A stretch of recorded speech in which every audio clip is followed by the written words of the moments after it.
قبیلہ عبد القیس کا وفد آپ صلی اللہ علیہ وآلہ وسلم کی خدمت میں آیا۔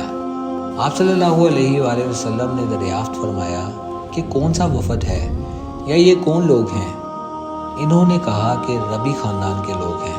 آپ صلی اللہ علیہ وآلہ وسلم نے فرمایا کہ مبارک ہو قوم کو آنا، یا مبارک ہو اس وفد کو جو کبھی نہ رسوا ہو نہ شرمندہ ہو۔ اس کے بعد انہوں نے عرض کیا کہ ہم ایک دور دراز کونے سے آپ صلی اللہ علیہ وآلہ وسلم کے پاس آئے ہیں، اور ہمارے اور آپ کے درمیان کفار مضر کا یہ قبیلہ پڑتا ہے۔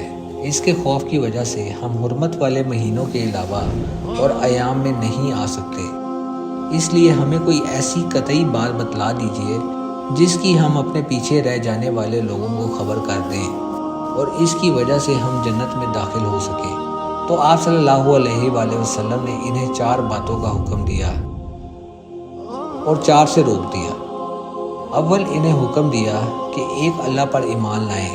پھر فرمایا کہ کیا تم جانتے ہو کہ ایک اللہ پر ایمان لانے کا کیا مطلب ہے؟ انہوں نے عرض کیا اللہ اور اس کے رسول زیادہ جانتے ہیں۔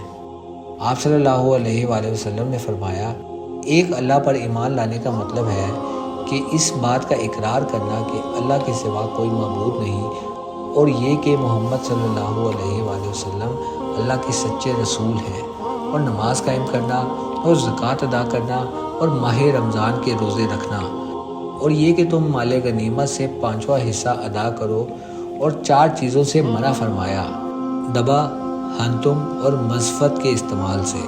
اور چوتھی چیز کے بارے میں شبہ کہتے ہیں کہ ابو جمرہ بسا اوقات نکیر کہتے ہیں اور بسا اوقات مکیر کہتے ہیں۔ اس کے بعد رسول اللہ صلی اللہ علیہ وآلہ وسلم نے فرمایا ان باتوں کو یاد رکھو اور اپنے پیچھے رہ جانے والوں کو بھی ان